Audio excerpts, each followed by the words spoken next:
Con flores perfumadas, promesas de un amor que dura para siempre y anillos dorados, se presentan los verdaderos monstruos, aquellos que carecen de garras y colmillos visibles. Edifican una existencia íntimamente ligada a la tuya, asumiendo el rol de padres para tus hijos, y una vez que se han arraigado profundamente en tu ser, inician una lenta y sutil destrucción de tu alma, imperceptiblemente. La desdicha reside en que sus lamentos no se escuchan, ya que los vecinos solo perciben la imagen de la familia perfecta que tanto te esfuerzas por mantener. Me llamo Josephine Marie Connors, pero todos me conocen como Josie. A mis 85 años he guardado por más de 50 años una verdad, un secreto que ha consumido mi espíritu como el óxido corroe el hierro antiguo.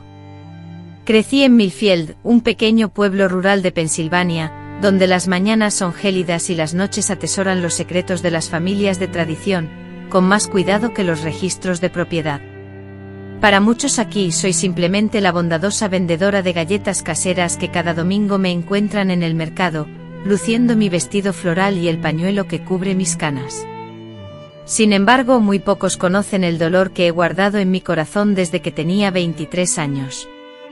Esta historia me toca profundamente y por eso les pido que vean este vídeo completo y se suscriban al canal.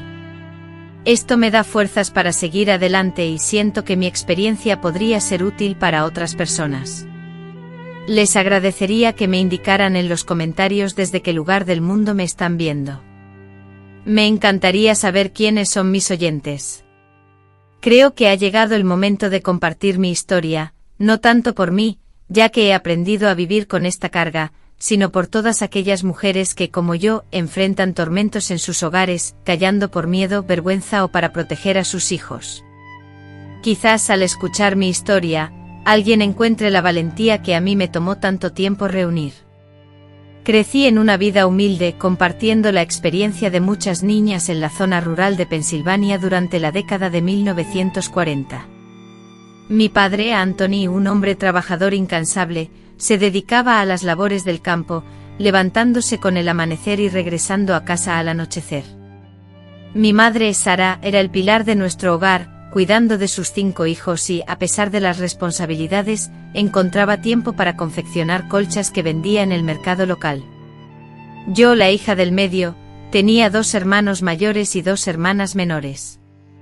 Nuestra casa, un sencillo refugio de madera con un techo que permitía el paso de la luz solar a través de sus grietas, era modesta, pero a pesar de nuestras limitaciones económicas, siempre tuvimos comida en la mesa y un profundo respeto mutuo entre nosotros.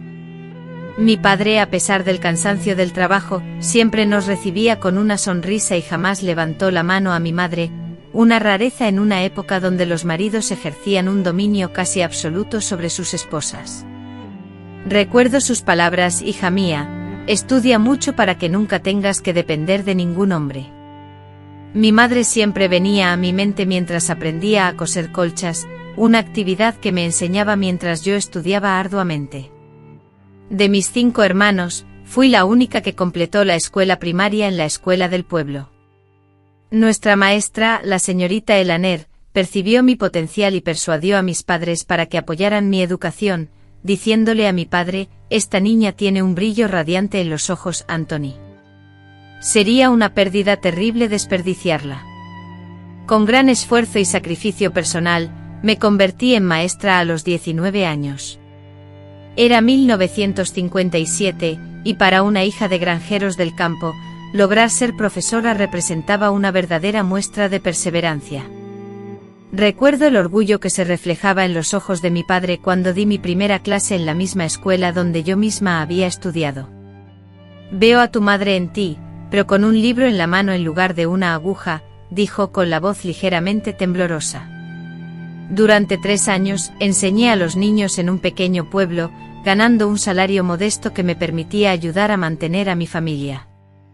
Mis amigas de mi edad, muchas ya casadas y con hijos, llevaban vidas muy diferentes a la mía, que seguía solitaria, enfocada en enseñar a mis alumnos. En el pueblo las mujeres chismosas y críticas no dejaban de hablar de mí. Se va a quedar soltera y vieja, murmuraban, convencidas de que mi dedicación a los estudios y mi educación superior espantaban a los hombres. A pesar de su juicio, a veces sentía una profunda soledad. Todo cambió para mí en 1960, durante la celebración del 4 de julio. Ese día, conocí a Charles, un hombre recién llegado de Filadelfia, que había venido a trabajar como contador en el banco recién abierto del pueblo. Él era alto, de piel clara, con el cabello perfectamente peinado y su forma de hablar revelaba una educación refinada. Cuando me invitó a bailar, mi corazón latió con fuerza. «Señorita, ¿me honraría con este baile?», me preguntó con una cortesía que no encontraba en los jóvenes del pueblo. Abrumada por una mezcla de timidez y felicidad, acepté. Bailamos 3 canciones seguidas y luego compartimos limonada en la plaza del pueblo. «Nunca he visto a una profesora tan atractiva», fue la declaración que me hizo, sus ojos clavados en los míos, dejándome sin aliento. «Solo intenta avergonzarme, señor Charles», repliqué mientras mantenía la mirada fija en mi vaso de limonada. Esa noche significó el inicio de un romance que pronto se convirtió en el tema de conversación de todo el pueblo. Un hombre de la ciudad con una posición social respetable, se había enamorado de la hija de un humilde granjero. Las mismas mujeres del pueblo que antes aseguraban que yo terminaría soltera, ahora murmuraban sobre mi fortuna al encontrar un hombre tan codiciado. Lo que ignoraban era que, a pesar de su porte elegante y su trabajo estable, Charles no tenía ni herencia, ni conexiones familiares de renombre.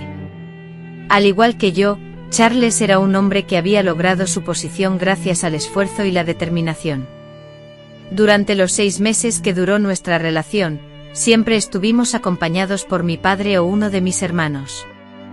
Solíamos pasear por la plaza del pueblo y en ocasiones, íbamos al cine del pueblo vecino. Charles siempre se comportó con respeto, sin cruzar ninguna línea indebida. Él solía traerme pequeños presentes como una simple cinta para el cabello, una barra de chocolate y, ocasionalmente, un libro de poemas que leíamos juntos en el porche de mi casa. Una noche de diciembre, bajo las ramas desnudas del manzano de mi jardín, y con mi hermano observando sigilosamente desde la oscuridad, Charles me declaró sus intenciones: «Señorita Josephine, deseo casarme con usted. Si su padre lo consiente, anhelo que sea mi esposa». Mi corazón se disparó en mi pecho. A mis 23 años, ya comenzaba a cuestionarme la idea del matrimonio, cuando de repente me enfrenté a la proposición de un hombre culto, dedicado y, sobre todo, apuesto. «Necesito tiempo para reflexionar, señor Charles», respondí, procurando disimular mis sentimientos. En realidad, no había nada que considerar. Su propuesta contenía todo lo que podía desear. A la semana siguiente, Charles visitó a mi padre portando una botella de whisky de calidad y un puro. La conversación entre ellos en el salón se extendió por horas, mientras mi familia y yo, llenos de expectación, aguardábamos en la cocina. Con el rostro serio, mi padre salió de casa, pero pronto una sonrisa iluminó su rostro. «Ven aquí, hija mía», me dijo, y luego continuó: «El señor Charles me parece un hombre respetable. Si este es tu deseo, tienes mi bendición». En marzo de 1961, nos casamos en la pequeña capilla de Nuestra Señora. La ceremonia no fue fastuosa, ya que carecíamos de recursos, pero fue hermosa a su manera. Mi vestido fue cuidadosamente confeccionado, y mi madre y mis tías adornaron el evento con los delicados encajes que ellas mismas habían hecho. Charles, impecablemente vestido con un traje azul marino que le prestó el gerente del banco, emanaba elegancia. Después de la ceremonia, organizamos una modesta recepción en nuestro jardín, donde las mujeres de nuestra familia prepararon las delicias culinarias, acompañadas por música en vivo a cargo de músicos locales. A pesar de su pequeño tamaño, nuestra casa parecía exclusivamente nuestra. Charles había conseguido una encantadora casa de 2 habitaciones cerca del banco con sala de estar, cocina y baño privado, un lujo que antes estaba fuera de mi alcance. Durante los primeros meses de nuestro matrimonio, reviví los sueños de muchas jóvenes de mi generación. Charles, mi esposo, era un hombre sumamente atento y considerado. Cada día al regresar del trabajo, me traía flores silvestres que recogía en los campos cercanos a nuestro hogar. Además, siempre elogiaba mis comidas sin importar si, en ocasiones, los frijoles quedaban un poco pasados de cocción. Las noches transcurrían en un ambiente de cariño y respeto mutuo. Continué ejerciendo mi carrera como profesora incluso después de casarnos, algo que me parecía excepcional, ya que, a diferencia de muchos hombres de la época, Charles se mostraba genuinamente orgulloso de mi profesión. Solía decir con firmeza y convicción: una mujer debe demostrar su valía intelectual para silenciar cualquier duda o comentario que puedan expresar otros. Me sentía increíblemente afortunada. 6 meses después de nuestra boda, una inmensa alegría me invadió al descubrir que estaba embarazada. Cuando le di la noticia con las manos temblorosas y tocando mi vientre a un plano, Charles rompió a llorar de emoción. «Será una niña preciosa como tú», sí, exclamó rebosante de confianza, como si pudiera vislumbrar el futuro. Su predicción, en efecto, se cumplió.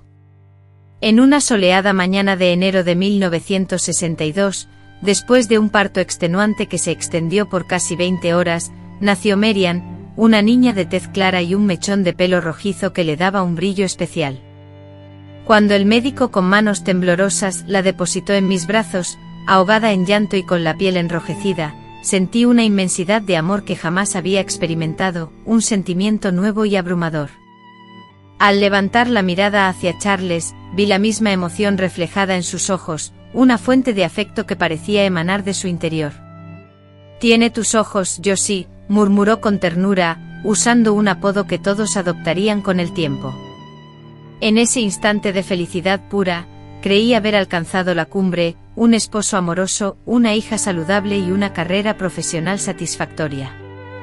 ¿Qué más podía anhelar una mujer? Sin embargo, desconocía que ese momento mágico era solo el comienzo de una historia compleja, en la que el hombre que yo consideraba mi refugio seguro, ocultaba una tempestad capaz de arrasar con todo lo que habíamos construido con tanto esfuerzo y cariño.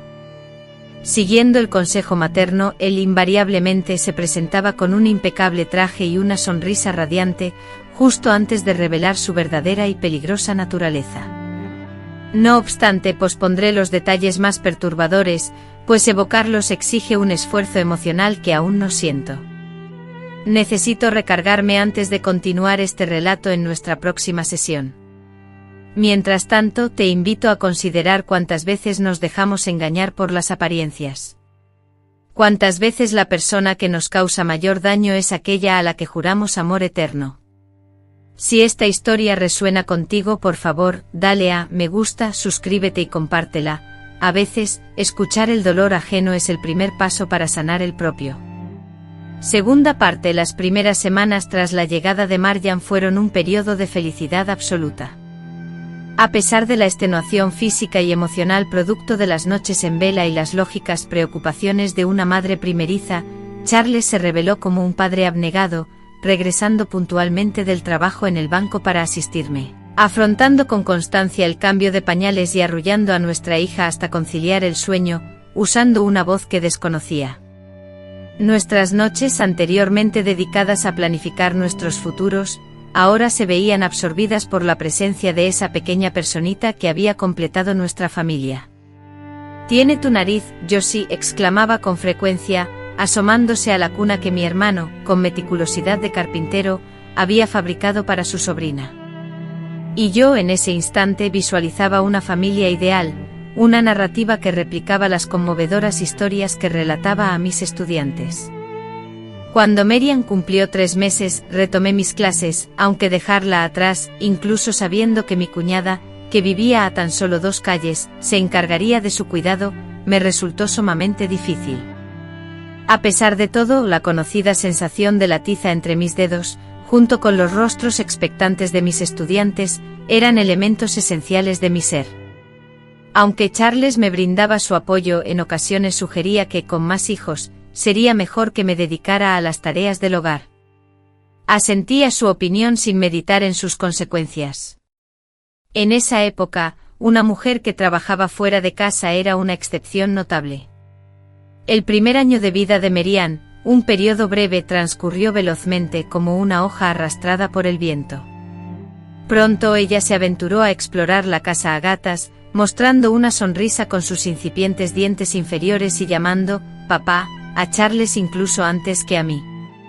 Él la adoraba, le compraba juguetes costosos y fuera de nuestro presupuesto, y planificaba meticulosamente su porvenir. «Le daré una excelente educación», afirmaba. «Será médica o abogada, lo que ella desee». Nuestra familia prosperaba, y Merian crecía fuerte y alegre, como un cachorro lleno de vitalidad.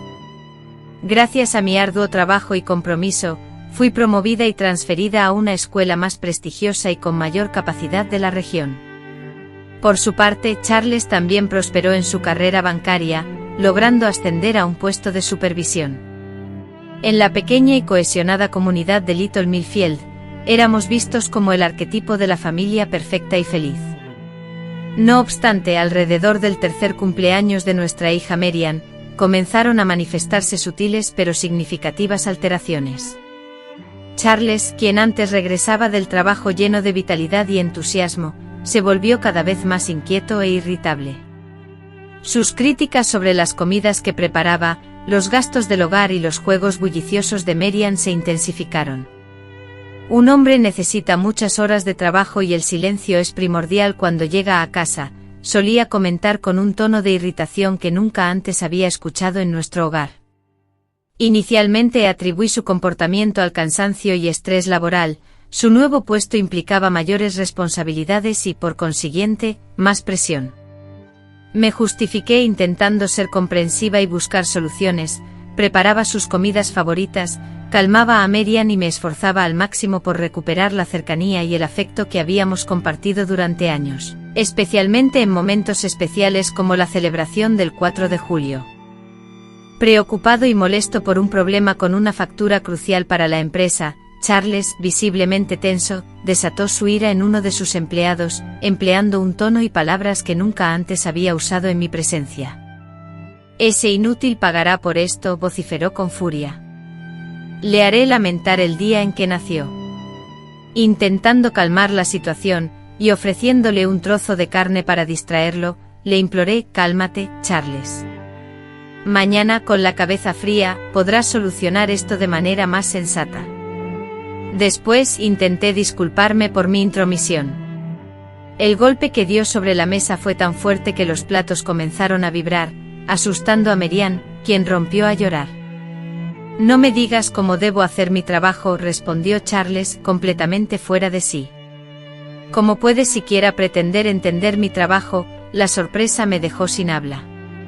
En 4 años de matrimonio, jamás había alzado la voz de manera tan agresiva. El hombre que ahora tenía delante, con el rostro desfigurado por la rabia, parecía un extraño.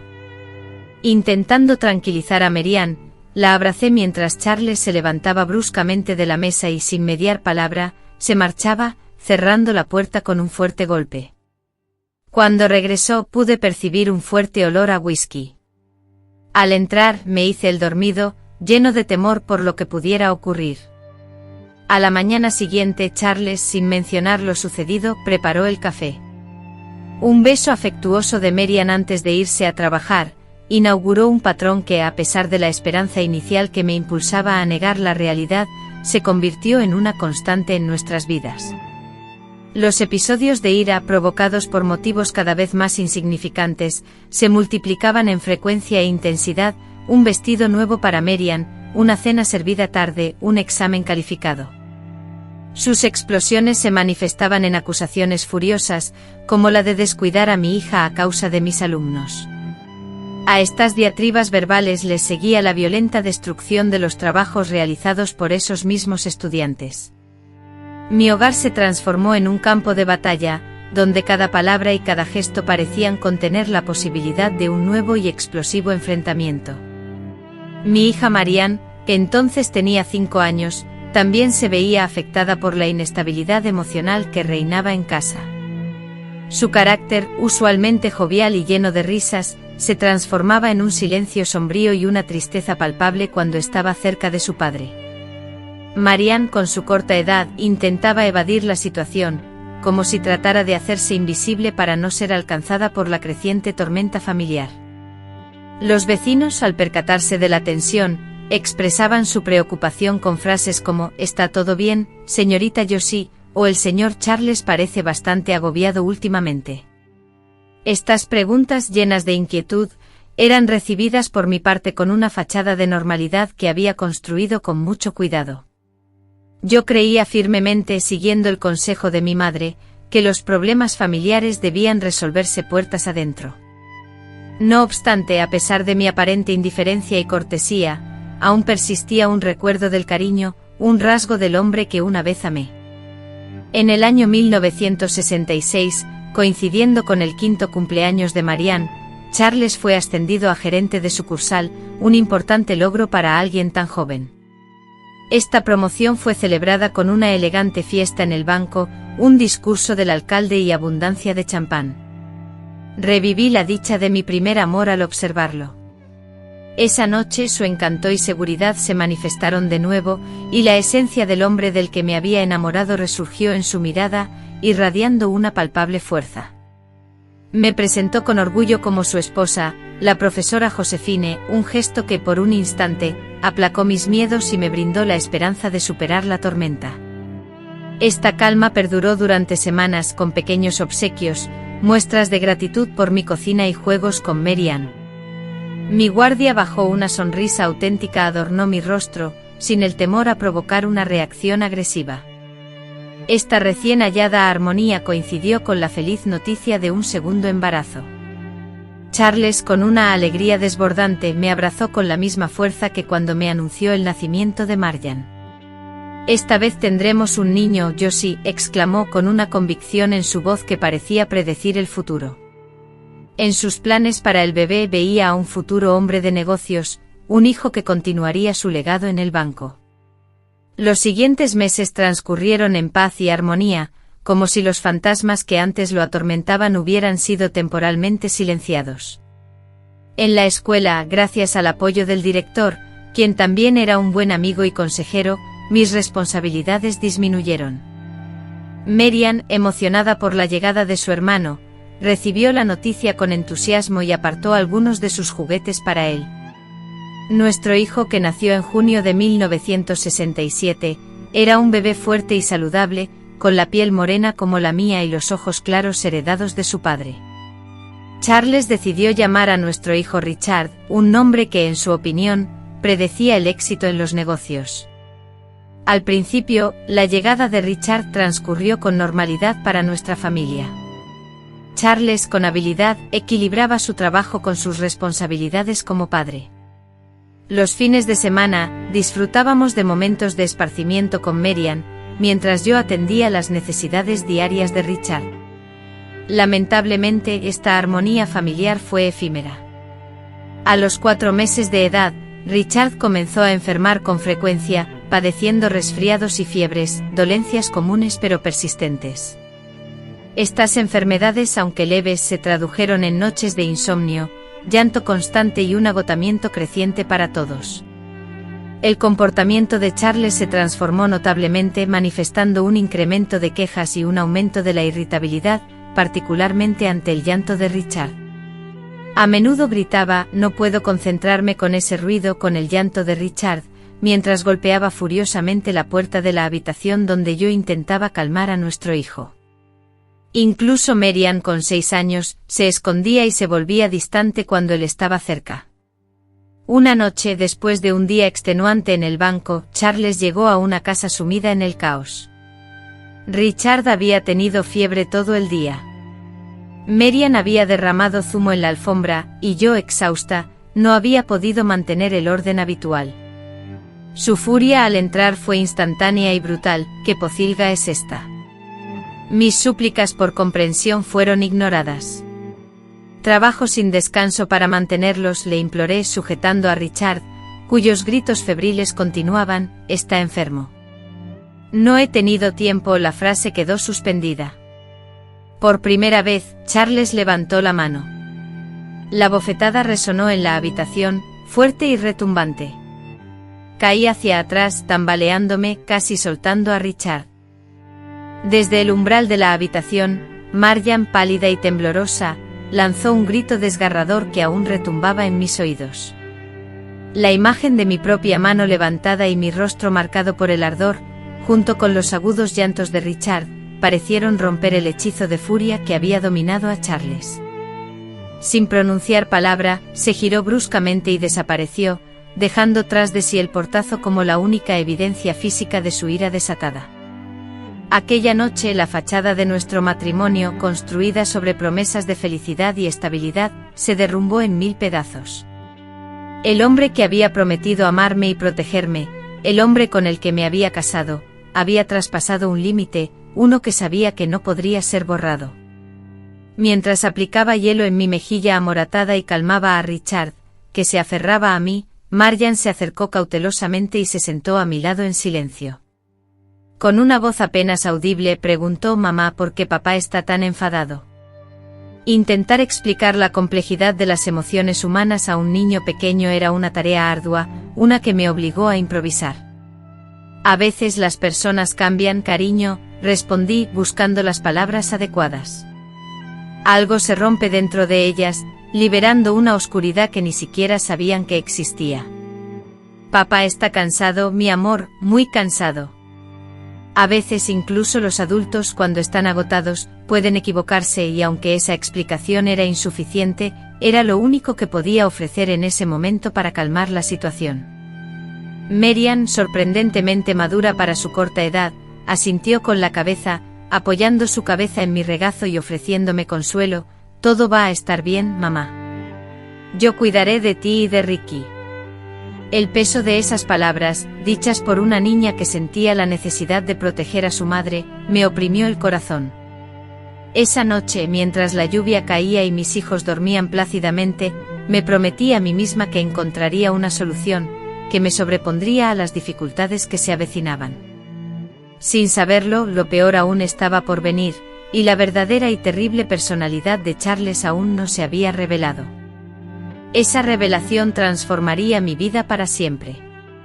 La destrucción de un hogar a menudo comienza de manera imperceptible: una grieta en la pared que se disimula con pintura fresca, un suelo que cruje y se ignora, un olor extraño que se atribuye a la imaginación. Así el declive de mi matrimonio se manifestó paulatinamente. El hombre que conocí con promesas brillantes en una celebración del 4 de julio, comenzó a desmoronarse de forma sutil, transformándose su encanto poético y su amabilidad en una expresión sombría y distante, mientras que la ternura que reflejaban sus ojos se convertía en una mirada dura y su contacto afectuoso era reemplazado por gestos hostiles. Este deterioro, casi imperceptible al principio, se fue consolidando hasta que al mirar atrás comprendí la magnitud de lo sucedido. La llegada de Richard, nuestro segundo hijo, representó un punto de inflexión crucial. Su salud precaria en los primeros meses demandaba cuidados constantes, sumándose a las necesidades de Marian, de 6 años, quien requería atención constante, debiendo yo compaginar las responsabilidades como profesora, madre y ama de casa, viviendo con poco sueño y comidas veloces, aunque me esforzaba en mantener el orden y evitar despertar la ira de Charles, cuya insatisfacción, sin embargo, siempre encontraba la manera de manifestarse. La comida apenas tibia, los juguetes de Marian desparramados por el suelo, y los llantos de Richard, eran detonantes de quejas que escalaban rápidamente. Las palabras se transformaban en insultos, y la mirada se volvía glacial. Me acusaba con voz áspera de ser una esposa inepta, incapaz de mantener la casa en orden. Con frecuencia, estas acusaciones culminaban con el lanzamiento de un plato de comida, a menudo un valioso regalo de boda, contra el fregadero, donde la delicada porcelana se hacía añicos. Soportaba esas explosiones de ira, recogía los fragmentos, calmaba a los niños, y me refugiaba en la habitación, procurando mantener la mayor distancia emocional posible. Me convencía a mí misma, tratando de justificar su comportamiento, que se trataba de un problema pasajero, un periodo de estrés laboral, una etapa que tarde o temprano llegaría a su fin. La señora Connie, mi vecina, me ofrecía el consuelo más común: los hombres tienen sus días. Sus palabras, que pretendían ser un bálsamo, me envolvían en un manto de resignación. Mi paciencia, me repetía una y otra vez, debía ser infinita, como si el matrimonio fuera una prueba que debía superar a toda costa. Cada día, con la esperanza de que el hombre que amaba regresara a mí, elevaba mis oraciones al cielo, pidiendo fuerzas para resistir. Pero mis súplicas silenciosas e incesantes parecían diluirse en el vacío. El día en que por primera vez su mano se levantó en mi contra, significó un punto de inflexión doloroso e irreversible. El dolor físico que sentí ese día era solo una pequeña parte de la devastación total.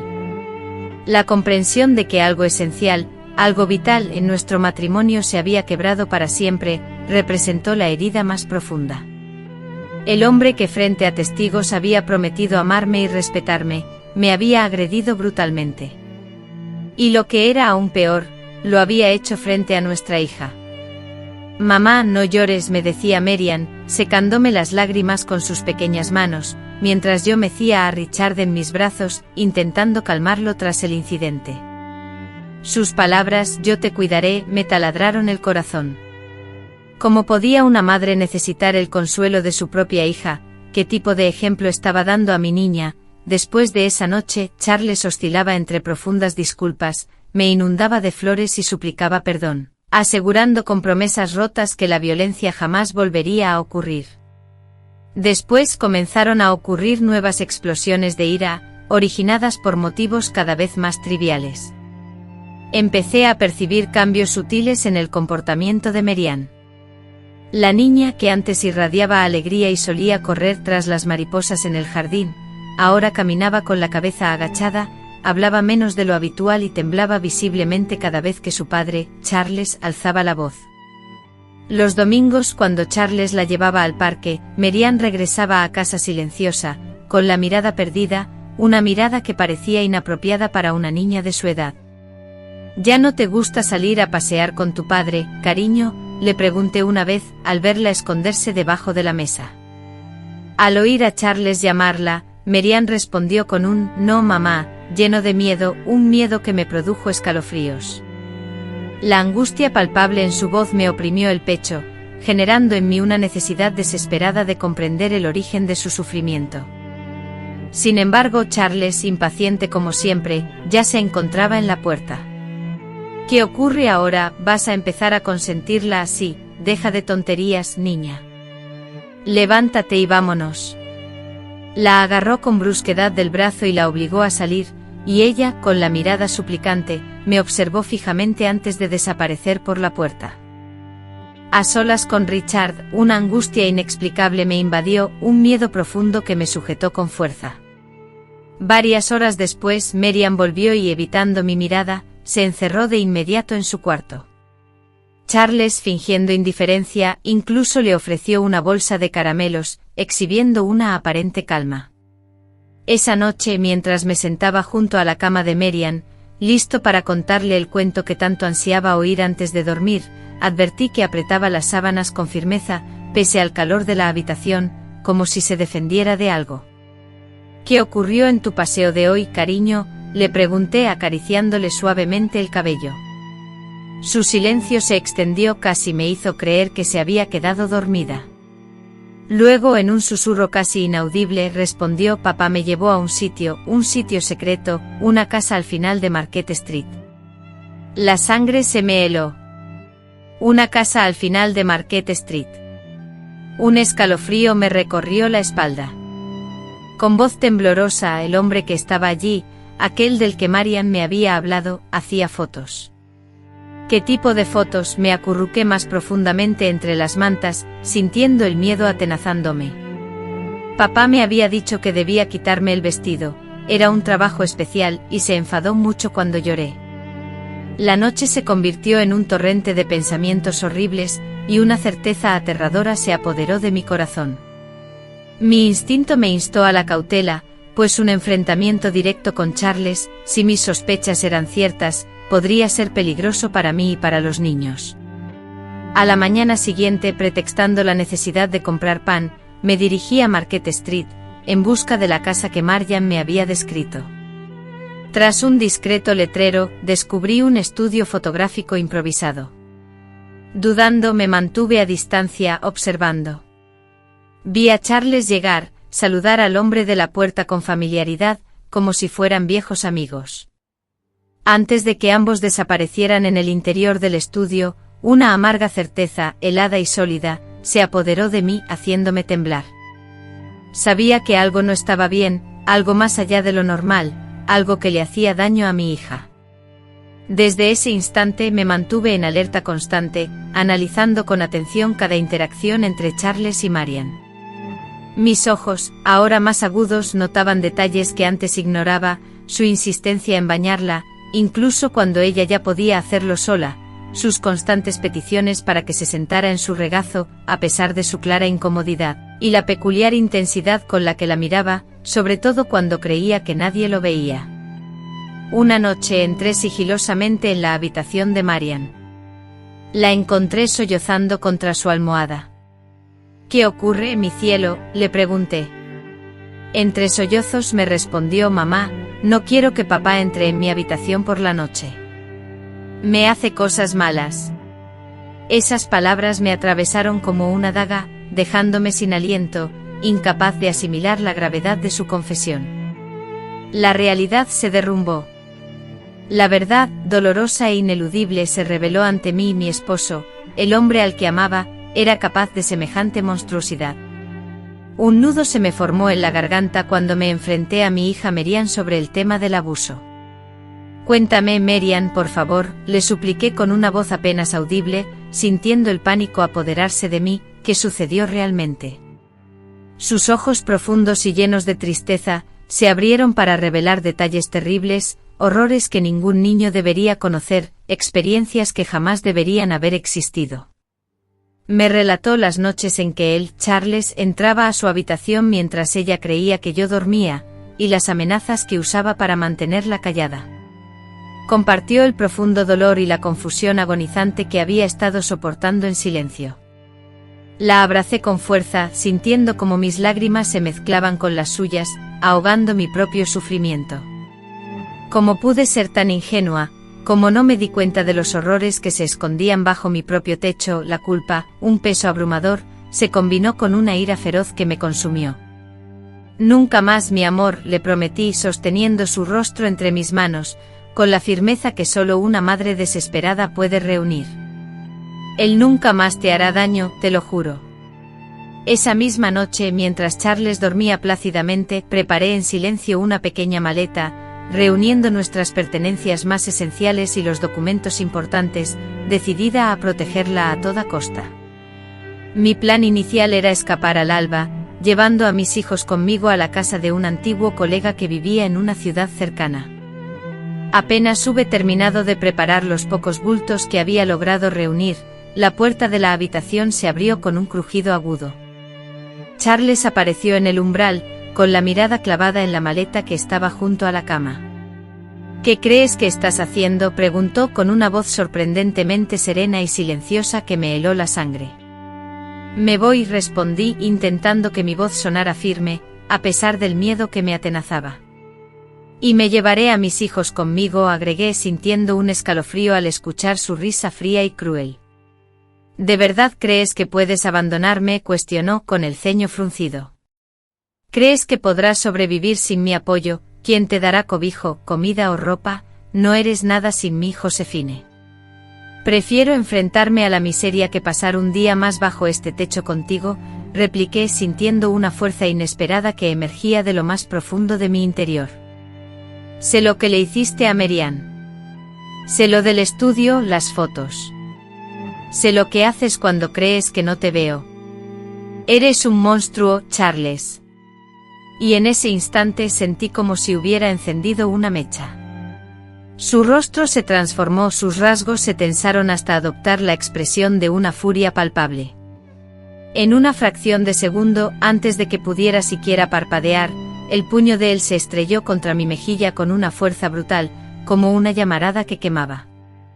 Caí al suelo, mi cabeza dando vueltas, la oscuridad amenazando con engullirme, mientras el sabor metálico y nauseabundo de la sangre se extendía por mi boca. «No te irás a ninguna parte», gruñó, su voz grave y cargada de veneno, mientras agarraba la maleta y con un gesto despreciativo, volcaba su contenido sobre el suelo. «Y si te atreves a contarle esto a alguien, juro que te destruiré a ti y a esos niños». ¿A quién crees que le creerán? ¿A mí, un respetado gerente de banco, o a ti, una profesora histérica? Se burló, su risa hueca resonando en el silencio. Permanecí inmóvil, fingiendo sometimiento, mientras continuaba con sus amenazas y humillaciones. Pero algo se fracturó en mi interior, se rompió en pedazos. Cualquier vestigio de amor o respeto que aún pudiera sentir por él, se desvaneció por completo. En su lugar, una determinación inquebrantable me invadió, una promesa silenciosa de proteger a mis hijos a toda costa. Yaciendo en el suelo junto al hombre que ahora reconocía como mi enemigo, me prometí a mí misma escapar de esa casa, salvar a mis hijos, incluso si eso significaba perderlo todo. Ignoraba por completo que la oportunidad que transformaría nuestras vidas para siempre se presentaría antes de lo imaginado, una noche de abril. La cuarta parte de esta historia nos revela que algunas noches se graban a fuego en el alma, dejando cicatrices imborrables. Esa noche, específicamente el 7 de abril de 1969, es una de ellas, un recuerdo vívido que el tiempo no ha logrado desdibujar de mi memoria. Puedo evocar cada detalle, cada sonido, cada aroma, como si hubiese ocurrido ayer mismo, y no hace más de 50 años. Era miércoles por la noche y yo había regresado tarde a casa, después de la oración en la iglesia, una costumbre semanal. Esta tardanza no era del agrado de Charles, quien veía mi asistencia a la iglesia como una distracción de las obligaciones familiares. A pesar de su desaprobación, esos momentos en la casa de Dios me ofrecían un respiro valioso de las preocupaciones que nublaban mis días. Richard, que ya tenía 2 años, dormía plácidamente rendido tras un día de juegos. Marianne, que acababa de cumplir 8 años, ya debería haber estado durmiendo en su cama, pero sin que yo sospechara nada, se estaba desarrollando una situación terrible. Charles, pretextando una reunión importante en el banco, se había marchado, lo que luego supe que era una cita con un propósito muy diferente.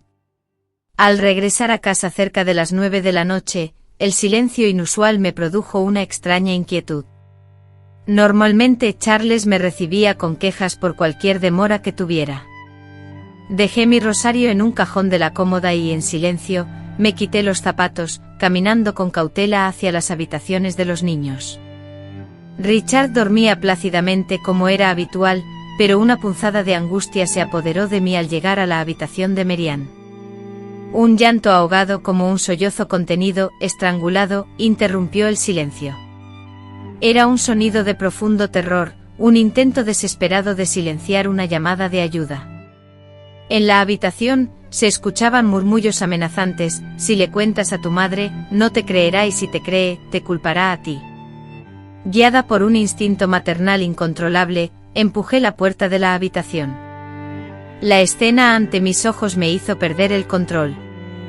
Marianne, acurrucada contra la pared, tenía el rostro surcado por lágrimas y sus ojos, desmesuradamente abiertos por el horror, fijos en algo invisible. De pronto una visión me inundó con una oleada de náuseas y una desesperación inmensa.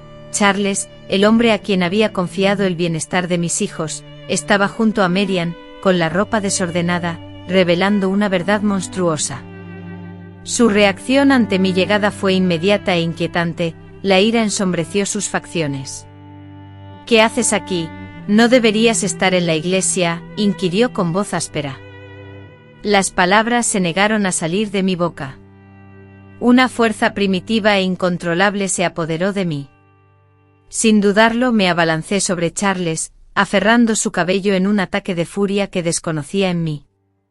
Él retrocedió, desconcertado por mi repentina agresión.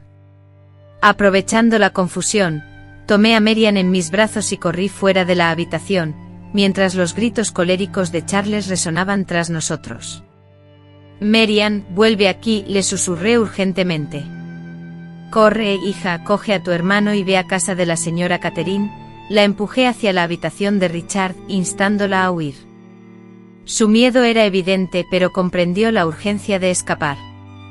Mientras Charles se acercaba a un instinto maternal, una necesidad primordial de proteger a mis hijos me invadió. Me planté frente a él, bloqueándole el camino. Quítate de en medio, mujer, esto no es asunto tuyo. Esos niños son míos, monstruo, grité con la voz temblorosa por la desesperada necesidad de defender a mis hijos. Charles intentó apartarme, pero me aferré a él con firmeza. Semanas atrás había escondido unas tijeras de costura bajo el colchón, una precaución ante cualquier peligro. Jamás imaginé que llegaría este momento. Pero ahora, mientras forcejeábamos en el estrecho pasillo, las tijeras se convirtieron en el símbolo de mi determinación. Por un instante fugaz, me liberé de su fuerte agarre y corrí desesperadamente hacia el dormitorio, sintiendo el terror correr por mis venas. Charles, con una crueldad palpable, me persiguió, su risa, un eco grotesco de la depravación que lo atormentaba, resonando en el silencio. Sus palabras, cargadas de amenaza y desprecio, flotaban amenazantes en el aire. «¿Qué vas a hacer ahora? ¿Crees que puedes controlarme?», retumbó su voz. Con las manos temblorosas agarré las tijeras de costura que había escondido bajo el colchón, sintiendo el frío metal contra mi palma, y las apreté con fuerza, decidida a proteger a mis hijos y a mí misma. «Aléjate de mí y de mis hijos», grité, la súplica y la amenaza mezcladas en mi voz. Charles se detuvo en la puerta, sorprendido por mi desafío, pero luego una risa burlona brotó de sus labios.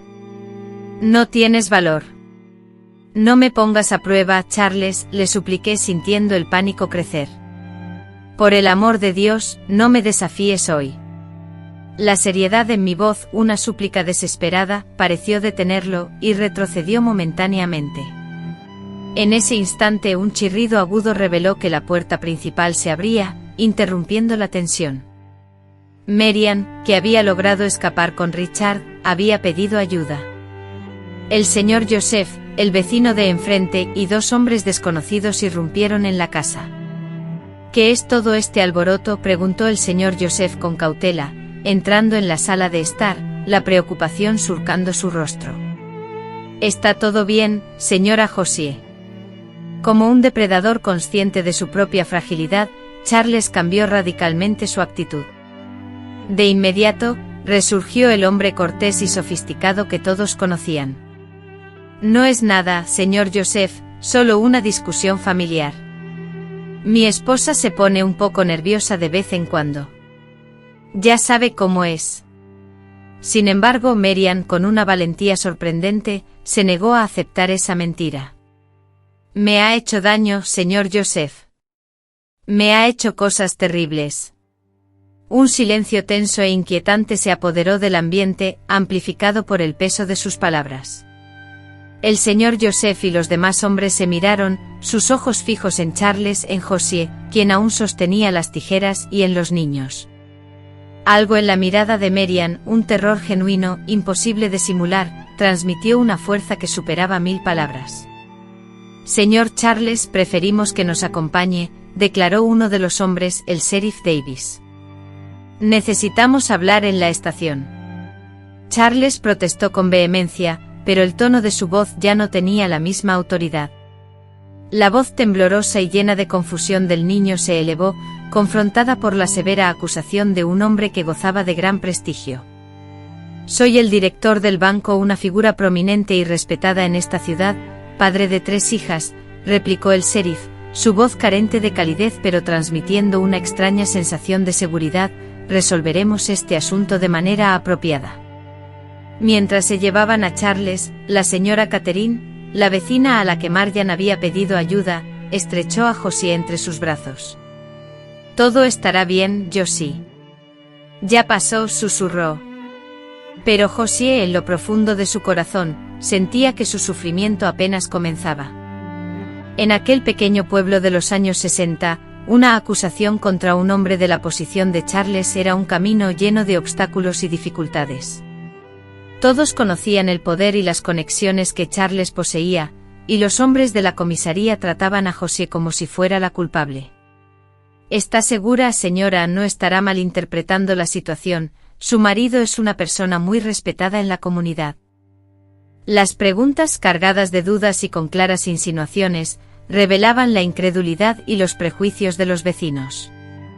Marian evitó un interrogatorio más intenso gracias a la rápida llegada del padre Román, quien acudió a la comisaría al enterarse del incidente, argumentando que la niña ya había sufrido bastante y, si era necesario su testimonio, debía realizarse con la mayor delicadeza y bajo la supervisión de un profesional médico.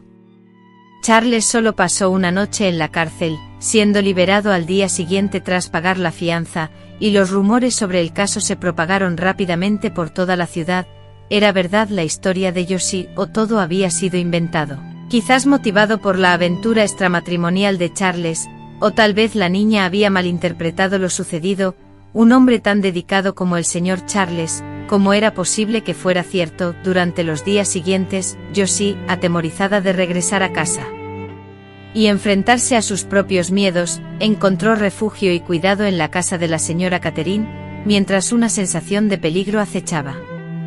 La sola idea del posible retorno de Charles, un fantasma del pasado, ensombrecía mi hogar. Mis hijos, en particular Marian, sufrían terrores nocturnos, y sus gritos desgarradores resonaban en la casa. «Todo estará bien, mi amor», le susurraba abrazándola con fuerza para tranquilizarla, «mamá te protegerá siempre». Pero la promesa sonaba hueca en mis oídos. Me encontraba a la deriva, sin un centavo, completamente sola en este remoto lugar, y sin el apoyo de mi familia. Mis padres habían muerto y mis hermanos, dispersos por el país, luchaban cada uno con sus propias dificultades. Entonces, un día, un rayo de esperanza. El padre Román, acompañado por la imponente figura de la señora Augusta Bennet, una mujer de unos 60 años, llegó a la casa de la señora Catherine. La señora Bennet, directora de la prestigiosa Academia Femenina de Harrisburg, irradiaba una autoridad y una seguridad que calmaron mi creciente ansiedad. «Señora, le presento a la señora Augusta Bennet», anunció el padre Román. Ella, al enterarse de mi situación desesperada, deseaba ofrecerme su ayuda. Una sensación reconfortante y segura emanaba de su contacto cuando su mano entrelazó la mía. El padre Román me informó que la señora Bennet, buscando una profesora para la academia, ofrecía trabajo y vivienda en las residencias del personal docente. Ese lugar apartado, ubicado a 3 horas de viaje en coche, se presentaba como un nuevo inicio, una promesa de una vida renovada. Las lágrimas inundaron mis ojos, sintiendo que mis súplicas desesperadas habían sido escuchadas. «¿Pero por qué, señora?», inquirí, «si ni siquiera me conoce». La señora Bennet respondió con una sonrisa melancólica y comprensiva: «Digamos que he experimentado situaciones parecidas a la suya». Luego me relató una historia personal de hace 2 décadas. Una joven profesora, enfrentando una situación similar a la mía, había perdido la vida de manera trágica. Marcada por esa experiencia dolorosa, la señora Bennet juró convertirse en un apoyo activo, una fuente de ayuda para quienes se encontraran en circunstancias semejantes. En pocos días, con el apoyo del padre Román y los líderes de la comunidad, iniciamos una nueva etapa en nuestras vidas. Me alejé del hogar familiar, donde sentía seguridad, dejando atrás casi todas nuestras posesiones. La angustia del pasado pareció disiparse cuando Marian y Richard, confortablemente sentados en el autobús, finalmente escaparon del terror que había corrompido nuestra vida familiar. Después supe que Charles había sido trasladado a otra ciudad, lejos de nosotros. Su partida, al igual que otros escándalos relacionados con personas influyentes, se resolvió silenciosamente sin investigación pública ni juicios. Sin embargo, la libertad era nuestra única forma de justicia. Los primeros meses en Harrisburg estuvieron llenos de dificultades. Marian, que siempre había sido tímida, se esforzaba por adaptarse, ocupando sus días con dibujos oscuros y perturbadores.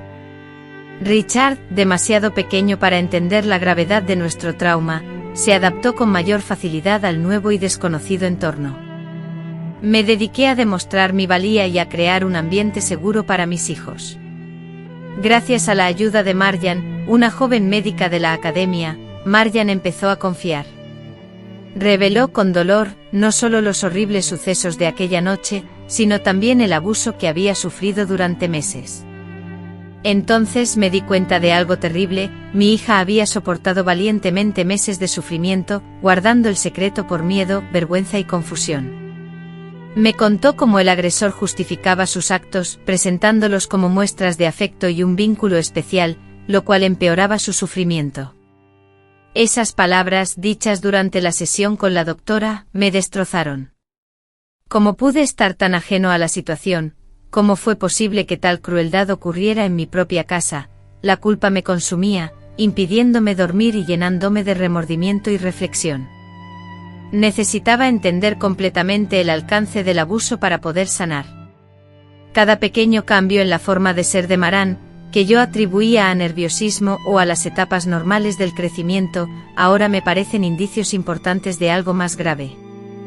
Las observaciones de la doctora Clirepadas, realizadas alrededor de los 40 minutos, fueron fundamentales.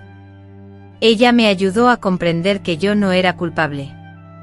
Hombres como Charles, maestros en el engaño, ocultan sus actos, manipulan, amedrentan y crean un ambiente de temor que impone el silencio como única vía de protección. Mis acciones, a pesar de mis errores, fueron necesarias. Lo más importante fue que al descubrir la verdad actué. Muchas mujeres, condicionadas por el miedo o la dependencia, prefieren observar sin intervenir. Salvé a mi hija a que estas palabras me ofrezcan un pequeño alivio. El dolor de haber descubierto esto, el dolor intenso de enfrentarme a la realidad, permanece como una herida abierta. Tras más de 50 años el pasado no se manifiesta como una herida aún sangrante, sino como un recuerdo doloroso que grita el alto costo de la confianza depositada sin reservas, de la ignorancia buscada y la falsa creencia de entender a la perfección a quienes amamos. Mientras plasmo estas palabras, mi mente se centra en las incontables mujeres que atraviesan dificultades semejantes, en los innumerables niños que sufren en silencio, creyendo que sus vivencias son comunes, o peor aún, asumiendo la culpa. Es por ellas, por esos niños, que finalmente me decidí a compartir mi historia, porque en ocasiones, reconocer que no estamos solos es el detonante para hallar la valentía de transformar nuestra existencia. Resulta crucial comprender que otras personas han transitado por senderos sombríos similares y han logrado emerger, aunque no sin cicatrices, pero con la fortaleza y resiliencia necesarias para sanar. La quinta parte de esta narración detalla nuestra llegada a Harrisburg y a la Girls Academy, institución dirigida por la señora Ira. Augusta, con sus jardines impecablemente mantenidos y pasillos silenciosos que invitaban a la introspección, irradiaba una sensación de paz y organización que era un bálsamo. Nuestra familia encontró un hogar en un modesto apartamento de 2 dormitorios, sala de estar, cocina y baño dentro de las residencias para profesores, un espacio que, a pesar de su sencillez, nos pareció un lujo en comparación con lo que habíamos vivido. En los primeros meses nos enfocamos en adaptarnos y sanar. Maran inició terapia con la doctora Clire, quien, con gran paciencia y sensibilidad, la acompañó en el proceso de superar sus experiencias traumáticas. Richard, con apenas 2 años, se adaptó con facilidad, su sonrisa y energía inagotable iluminaban cada día y conquistaban a todos. Mientras tanto, yo encontré consuelo y estabilidad en la enseñanza de inglés y literatura a niñas de primaria, refugiándome en la estructura y el ambiente acogedor del aula. En 1971, casi 2 años después de que llegáramos, se produjo un cambio importante en nuestras vidas. Era un domingo por la tarde y, sentada en el balcón de nuestro apartamento, observé a Maran, que entonces tenía 10 años, concentrada como siempre en dibujar. Sin embargo, esta vez noté una transformación notable. Las imágenes oscuras y perturbadoras de sus dibujos anteriores habían dado paso a escenas coloridas y llenas de vida, con flores, mariposas y una casa con las ventanas abiertas adornando su cuaderno. Con una oleada de esperanza recorriéndome el cuerpo, le dije: «Qué bonito, cariño, que estás dibujando». Ella me miró y, por primera vez en mucho tiempo, vi el destello de la niña alegre que solía ser. «Es nuestra casa, mamá, la que tendremos algún día», respondió. En ese instante supe que estábamos en el camino correcto, que quizás lo más oscuro de nuestro viaje ya había quedado atrás. A pesar de ello, esa sensación no borró las cicatrices, pues esas heridas eran profundas y perdurables. A pesar de las heridas emocionales aún presentes, Nos encontrábamos en un proceso constante de adaptación y aprendizaje, esforzándonos por seguir adelante. El tiempo, con su incesante fluir, estaba marcado por el trabajo diario, la educación de los hijos y el descubrimiento de pequeñas alegrías que antes pasábamos por alto, pero que ahora atesorábamos profundamente. Richard, en un intento por forjar su propio camino, comenzaba su trayectoria educativa, un niño perspicaz y lleno de curiosidad que inundaba la vida del narrador. Marian, aunque persistían sus dificultades, halló consuelo y conexión en el ambiente universitario. En 1975 una carta inesperada interrumpió la paz recién encontrada. Provenía de una hermana en Millfield y contenía noticias alarmantes sobre el regreso de su hermano Charles, quien buscaba a sus hijos, acusando a la narradora de haberlos separado de él injustamente. La carta desencadenó el miedo, un pánico familiar que volvió a apoderarse de la narradora. Buscando alivio y consejo, ella acudió a la señora Augusta, quien, con sus palabras mesuradas, apaciguó sus preocupaciones. La señora Augusta la confortó, resaltando el ambiente seguro que le brindaban la academia, la iglesia y su propio cuidado personal. Desgraciadamente Charles nunca llegó a Harrisburg, pues fue arrestado por un asalto bancario violento, y poco después falleció a causa de una cirrosis hepática. La noticia no generó júbilo ni deseos de venganza, sino una profunda sensación de conclusión, como el cierre definitivo de un capítulo. 8 años después de su huida y 10 años después del nacimiento de Richard, la narradora recibió una propuesta que transformaría de nuevo sus vidas.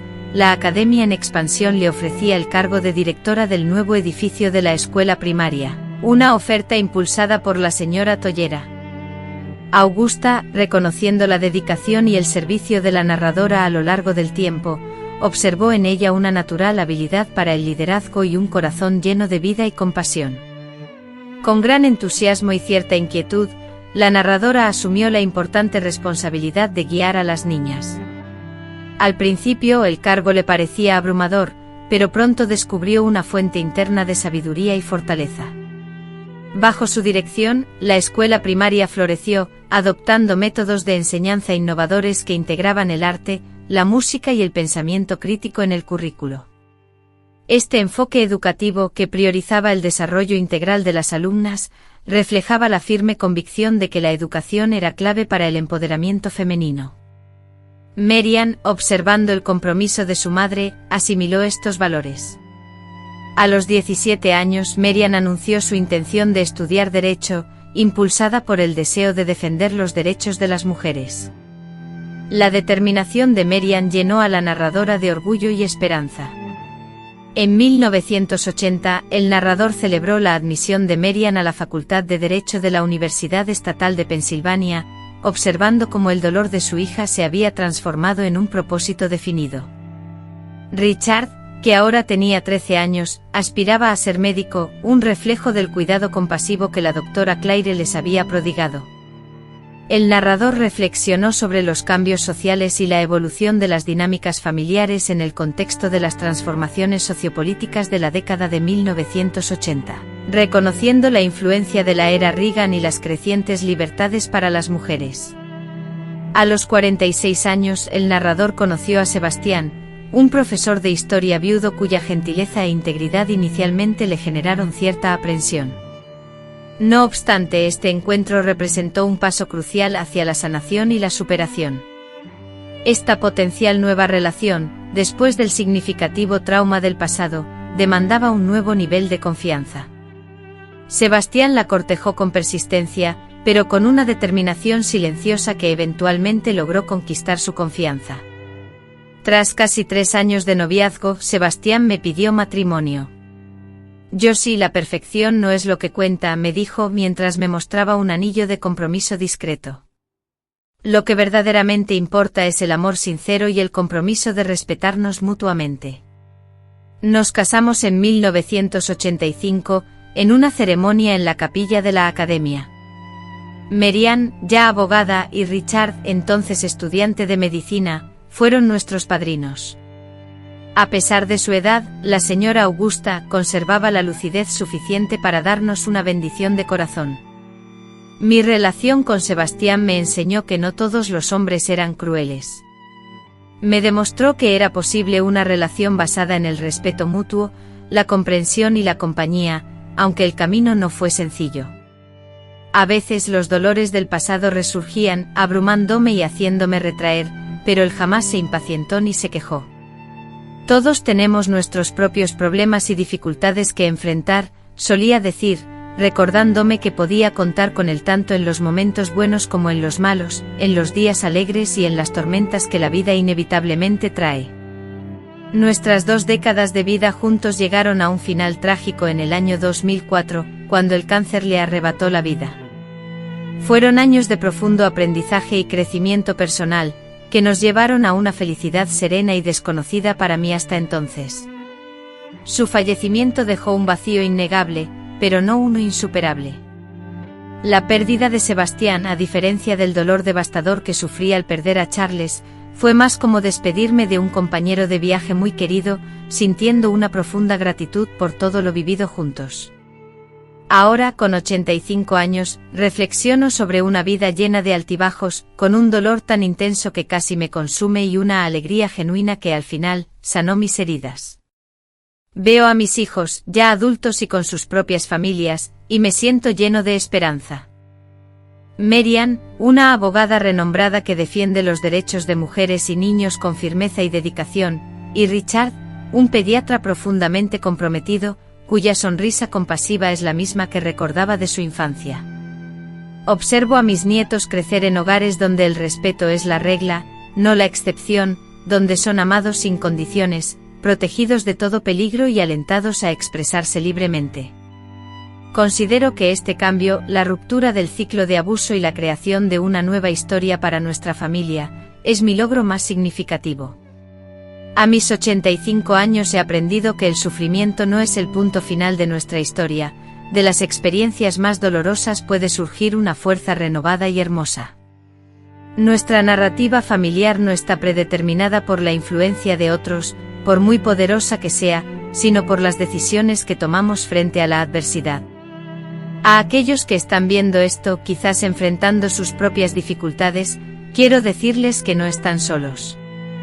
Hay una salida.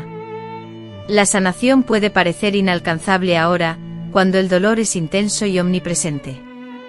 Pero confíen en mí y reconstruir, curar y redescubrir la alegría es posible.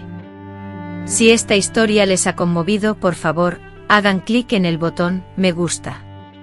Suscríbanse a este canal para recibir más contenido similar y compártanla con alguien que pueda encontrar esperanza o alivio en estas palabras.